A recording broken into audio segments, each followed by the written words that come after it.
Hello my friends, Wiggle here. Here's some potatoes we got out of the potato patch. So this is probably about the third wheelbarrow. We gave a bunch away the first wheelbarrow, and I got some saved for seeds, some saved for storage, and then we've been eating some, giving away some. So 3 wheelbarrows worth whatever that is. I'm not sure. So I'm going to take you out and show you the potato patch. So I'm not sure if you remember the potato patch. I do have a video on it. We did it earlier this spring. Potatoes did their thing. It got hot and they died back. And, I learned a few things. One being up on the top of the ridge, not the greatest place to grow potatoes. However, this is where that big compost pile was, and I didn't have a means of moving it, so I gardened in place. Look there. Yeah, it's way in there. Okay, this potato. So now that I have this baby here, the old Construction King, half of a backhoe. It's got a front end loader, and that thing is just a ballast counterweight for it. So anyway, this is where the potato patch was. I'm going to do something else with it. It's just really not the place to grow up here. So the potatoes didn't do nearly as nicely as I would have hoped. But I scraped all my compost, and there's my pile. Chickens are at it, and there's probably some potatoes in there. We kind of scraped it up and just dumped it and kind of sifted through it as we were dumping it. We didn't get all the potatoes, that's for sure. So that's my pile of compost. Now I have taken down a fence, and I'm going to be extending the garden, and I will show you that. Extending the swales. This right here was a kale and Swiss chard patch mostly, and I've been using the cows to graze it because it had just gotten so out of hand. But I'm changing the whole layout. So I just wanted to show you that this was unfinished when we put it in the spring. It's pretty well come along now. It was half stray unfinished and then more finished. It had alternating back and forth, but it's mostly finished now. So even the bottom stuff you can see is pretty much there. So that's definitely a big, huge success on compost. The secondary was just potatoes. That was just the icing on the cake. I was just trying to get this compost bed moving. And now that I have the means of moving material, I'm not going to plant up here on this ridge. I'm going to do my little intern housing up here.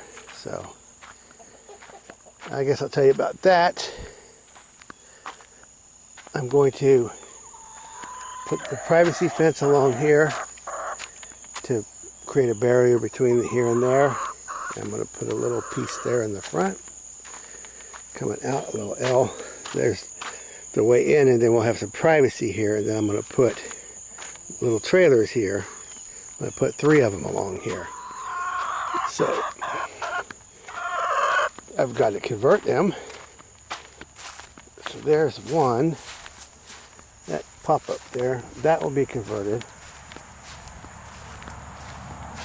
That one down there has already been converted, so that will come up here. And then there's another small one behind it, same size as that one, that I will turn into like just a room. So the plan is to come down here where it's a bit more lush, gets a little bit more water, and you really can't see the rows here. Kind of a mess. Let's see, well, you can kind of see them here. So here's a grow, and here's the ditch, and then the hill. It's a lot deeper than it looks. a lot of weeds. But I'm just going to pile up, instead of tilling it or anything, I'm just going to extend it. Now I want to show you where my garden is going. Since it's more or less down here, I could tell by the way the weeds that were growing and so forth. You had the spiny amaranth coming in. It's disturbed soil. It likes a little bit of moisture, a little bit of fertility. So I know that down here it's a little bit lower than up there. So my water is going to come in through that gate. It's going to come in over by that building. And I'm going to try to turn this into swales and terraces, hills and valleys to catch the water. And they are going across contour. So what I'm going to do is I'm going to come out from that post, and all this is going to get extended out. And then over here, you can't really see it, that corner over by where that shovel is, I'm going to come out straight that way. So it's going to come out and then close all of this. And I'm going to use this mostly finished soil in the grow beds, and then I will use very unfinished straw or spent hay and manure mix. And this will all be part. See how I'm going to have just little rooms in the trailers. They'll have to come over here around the garden. From over there you have to walk around, and then the bathroom and the kitchen over here. You might be able to walk through the garden. I'm not sure about the path yet. But basically all of this is going to get closed into one section of garden. And it'll also have picnic tables and stuff in there for that kitchen and the bathroom. And all that will get closed in, separated to keep the chickens out, and also to just kind of define this little acre lot as something separate. So that privacy fence there is going to get extended across basically this whole area. And then after I finish the 3 tiny trailers, I'm going to make tiny homes out of those old RV bottoms, old trailers. I got 3 of them there, so I'm going to put those over there. I'm going to use this one for storage. I'm going to just move this one out of the way. I'm going to put wood, all wood, finished, nicely insulated, all that. Tiny homes along here. And this will be kind of the idea of a little community. We'll just see the different arrangements for housing and so forth. See if people want to come help, get a place to live, and that kind of thing. So it's not per se a community, but it's just, we're going to try to find a way to work together, help each other out. So I'm going to be getting serious about this. And also up behind the sawmill, we'll get fenced in. This whole acre thing will just get completely fenced in. Over here, I'll leave that open. I'll raise the crown on those trees. That's the neighbors, but we raise that up and you'll be able to see. It's a nice view over there, a lot nicer than my view. So we'll have a nice view going out that way.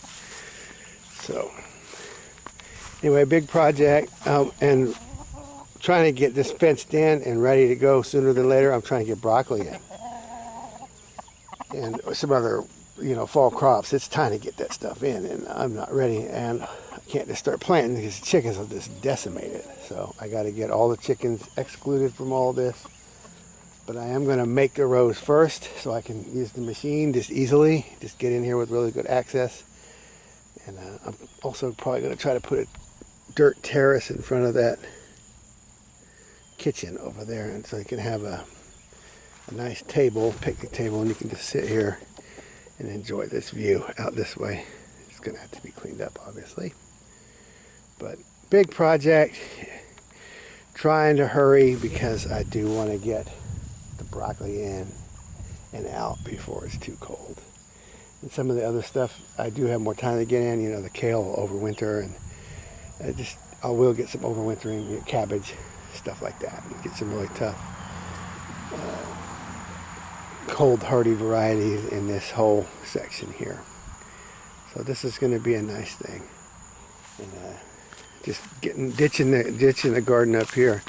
I knew it when I was doing it. You don't want to put your gardens on the top of your ridge in Virginia on these poor, rocky, dry soil, gravel ridges. Just don't do it. You're not gonna. You can put trees there, and maybe some bushes and even vines. But if you're gonna try to do food crops, it's just unless you're irrigating. And I'm trying to not work myself into that job. So I will keep you updated as I work on this. But this potato patch is gone. I still have the other one over there. And we have a lot of potatoes, so I'm going to just, every time it rains, we go out and just pick up whatever washes up, basically, so the rats don't get them. And no more gardening here. And thank goodness for diesel fuel and that little machine there. It is just all the difference in the world. So that's it for now, y'all. So let's wiggle out.